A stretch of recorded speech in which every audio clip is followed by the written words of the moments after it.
It is the color of a bleached skull, his flesh, and the long hair which flows below his shoulders is milk white.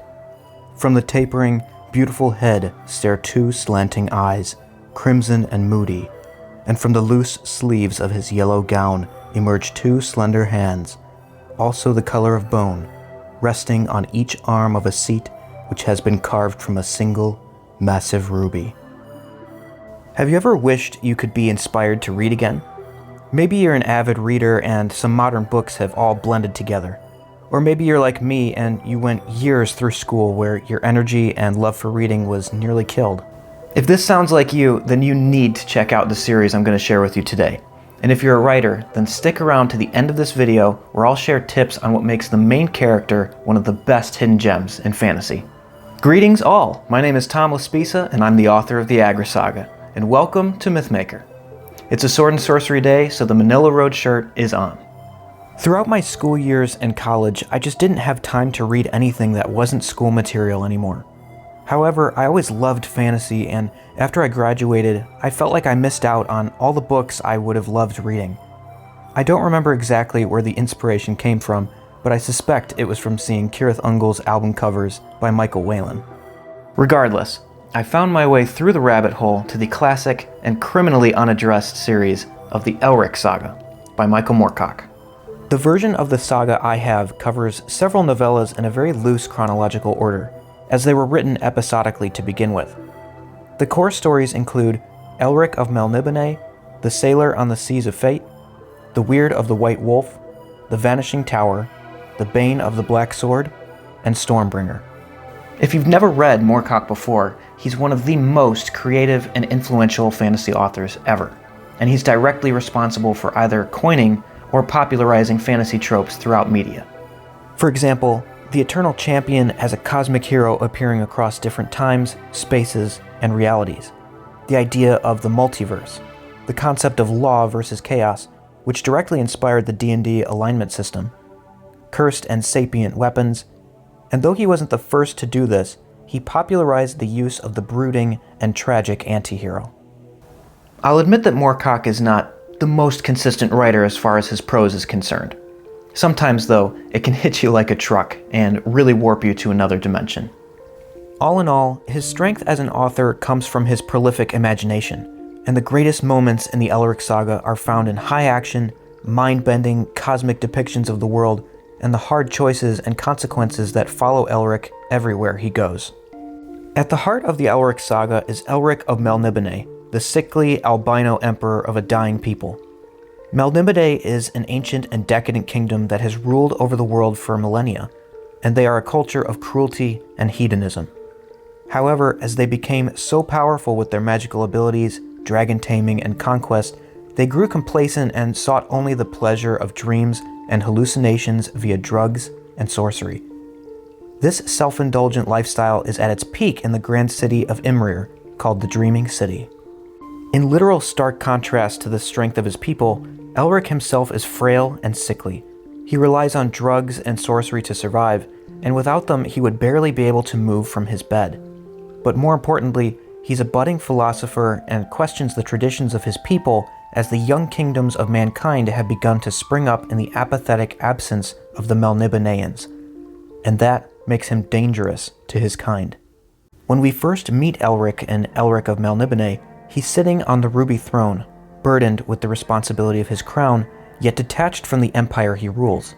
His cousin, Yrkun, plots to overthrow him as he sees Elric's introspection and desire for morality as weaknesses unfit for a Melnibonéan king. What follows is the start of Elric's long and tragic journey as he battles warriors, sorcerers, deities, demons, and the forces of chaos and law, all while grappling with his identity in the multiverse as a free agent or pawn of greater forces. He faces betrayal, war, and dark choices that will shape his future, the fate of the few he's ever cared for, and the fate of the world.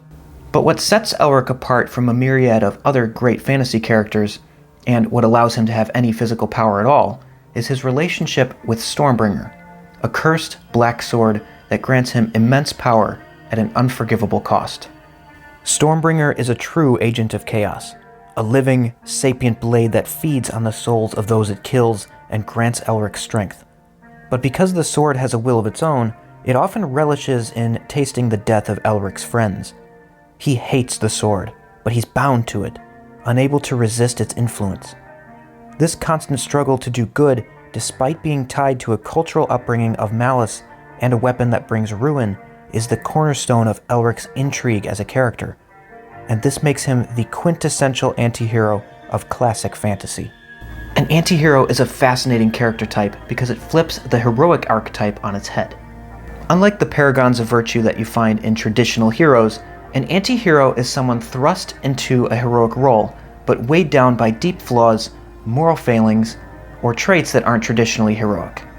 Basic heroes may struggle with these things too, but an antihero takes it to the nth degree. In simple terms, an antihero is a character with a heroic role but non-heroic traits. They may try to do good, but their flaws often hold them back, or lead to unintended consequences. We see this all the time in literature, film, and television. Think of Walter White from Breaking Bad, a man who begins with noble intentions but spirals deeper into his pride and desperation for power. Even Batman, depending on the interpretation and story, can fall into antihero territory with his brooding personality and occasionally questionable methods. Antiheroes resonate because they're messy and complex, much like us. They aren't perfect. They stumble, fail, and if they succeed, it is often at a great cost. Their stories can also make for wonderful warnings against moral failings. It's this imperfection that makes them feel more human, even if in Elric's case, he's far from it. Elric might just be one of the purest examples of an antihero in fantasy. Everything about him is built on contradiction, and his struggle starts with his own identity. Physically, he's frail and sickly, reliant on potions and sorcery to keep himself alive. But wielding Stormbringer, he becomes a near unstoppable force of destruction, a terror even to those he loves. He comes from a culture of evil, seeks to do good, and yet fails himself at every other turn. He is emperor, and yet he doesn't understand what true leadership means under the weight of his upbringing. He is a proficient sorcerer, and yet finds himself always within the manipulative grip of deities. He is highly intelligent, introspective, generally empathetic, and yet he has difficulty grasping love, friendship, or the simple strength of man. Stormbringer defines both his power and his downfall. It grants him the strength he lacks, but at the terrible cost of the souls of its victims. Worse, Stormbringer has a will of its own, driving Elric to commit acts he abhors. There are moments of great triumph that are followed by the sword turning on someone dear to Elric, and the devastation that follows reminds him and us that no matter how much he tries, he is never entirely in control. His journey is one of Pyrrhic victories and persistent turmoil. What makes Elric memorable is this tension between his ideals and his reality. He wants to be a better person, but his flaws and reliance on chaos often make things worse.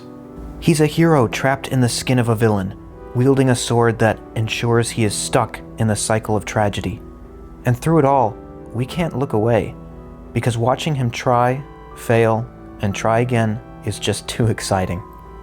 While parts of the Elric Saga can feel uneven, and the stories are written to be episodic and less as a cohesive arc, the standout moments more than justify the journey through Elric's chaotic world. Some of my favorite moments of the series are when Elric is adventuring at sea and embarking on surreal and otherworldly adventures. Another unforgettable moment for me was when Elric fought through the mind-bending Vanishing Tower, where he teams up with other incarnations of the Eternal Champion to battle a sorcerer in a setting that warps time and space. The sheer weirdness of it is both exhilarating and disorienting. The tower itself flickers and pulses, phases in and out of reality, and refuses to conform to the laws of physics. Another great highlight is the sacking of Imrir, where Elric leads an assault on his own homeland, and then the apocalyptic finale of Stormbringer features Elric fighting an earth-shattering, climactic battle with a wicked twist ending that I go back and forth on whether I like it or not. But the fact that I still can't decide years later only reinforces how thought-provoking it is. Moments like these, where the saga is at its most daring and operatic, make it worth reading. So how are great anti-heroes like Elric made?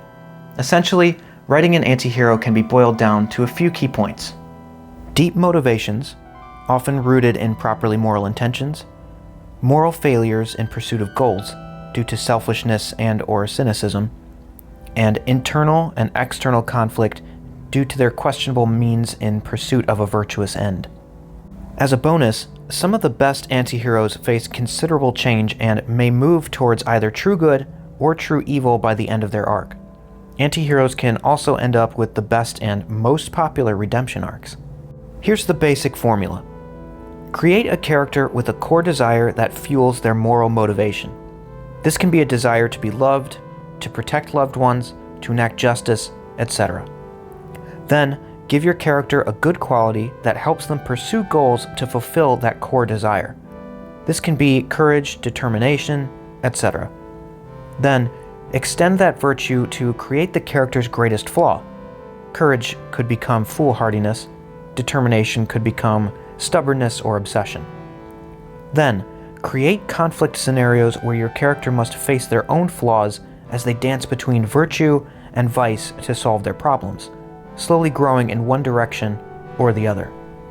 Internally, Elric constantly battles his own nature and is torn between his need for chaotic power and his desire to be better than his ancestors.